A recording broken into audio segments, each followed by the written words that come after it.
तो रिसेंटली अभी ये Pakistan Saudi defence pact sign हुआ है, जिसको हम कह रहे हैं SMDA, strategic mutual defence agreement, जिसके बाद बहुत सारी हाइप्स बनाई जा रही है कि अरे इंडिया तो बहुत खतरे में आ जाएगा। सिंस सऊदी अरेबिया एक न्यूक्लियर वेपन स्टेट नहीं है, तो पाकिस्तान उसको अपने न्यूक्लियर वेपन सप्लाई कर देगा, उसकी मदद करेगा, अगर war of one against war of all हो जाएगा।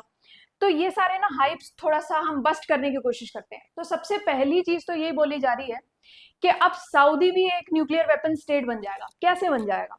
पाकिस्तान आपको लगता है कि अपने न्यूक्लियर वेपन सऊदी अरेबिया को दे देगा? यूएसए ने ना डेकेड्स लगा दिए हैं ये इंश्योर करने में कि किसी के पास भी न्यूक्लियर वेपन्स ना आए। और आपको लगता है इतना आसान है कि एक दिन सऊदी अरेबिया पे, अब मान लो इसराइल को हमस का बेस मिला, वो सऊदी अरेबिया पे अटैक कर दे, तो पाकिस्तान जाएगा इसराइल पर अटैक करने? या फिर मान लो इंडिया पाकिस्तान की लड़ाई हो जाती है, सऊदी अरेबिया इंडिया पे अटैक कर देगा? क्यों कर देगा? उसको अपना हमारे साथ बायलेटरल रिलेशंस नहीं बना के रखने। दूसरा, यहाँ पर कह रहे हैं कि इंडिया की तो ऑयल डिपेंडेंसी है सऊदी अरेबिया पे।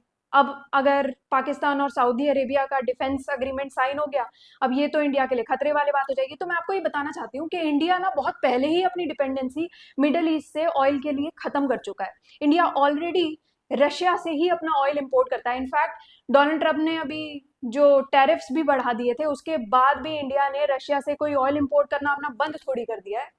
War of one is not equal to war of both. देखो, ऐसे अग्रीमेंट्स ना बहुत सारे आते हैं। ये लोग कह रहे हैं कि भैया एक के ऊपर अगर तुमने अटैक कर दिया तो हम भी आ जाएंगे। ऐसा कब होता है?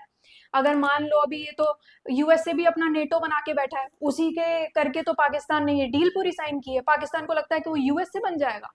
यूएसए ने भी ये हाइप बनाई थी कि अरे मैं न्यूक्लियर वेपन स्टेट हूं तो अभी मैं तुम सबको बचाऊंगा। इसी करके तो नेटो बना था कि जापान के ऊपर अगर अटैक हो गया तो यूएसए उसको बचाने आ जाएगा। ऐसा कभी हो सकता है? जब भी अगर बाई चांस भी जापान के ऊपर अटैक हो गया ना, सबसे पहले दुम दबा के भागने वाला यूएसए है, और वो तो करेगा ही। उसका तो फायदा ही हो रहा है ना, उसको तो आर्म सप्लाई करने का मौका मिल रहा है। तो यहाँ पर हुआ क्या था, अभी कुछ टाइम पहले इसराइल ने हमस का जो बेस था दोहा में, वहां पर अटैक कर दिया था, जिसके बाद जितने भी ये जो मिडिल ईस्टर्न कंट्रीज है वो दहशत में आ गई थी। उनको लगा कि अरे ये इसराइल और यूएसए तो जब मुंह उठा के जब इनका मन करता है तब अटैक कर देते हैं। क्यों? क्योंकि इसराइल को जैसे ही हमस का बेस कहीं मिलता है तो इसराइल अटैक कर देता है। इस वजह से ये पाकिस्तान और सऊदी अरेबिया के बीच में पैक्ट बना।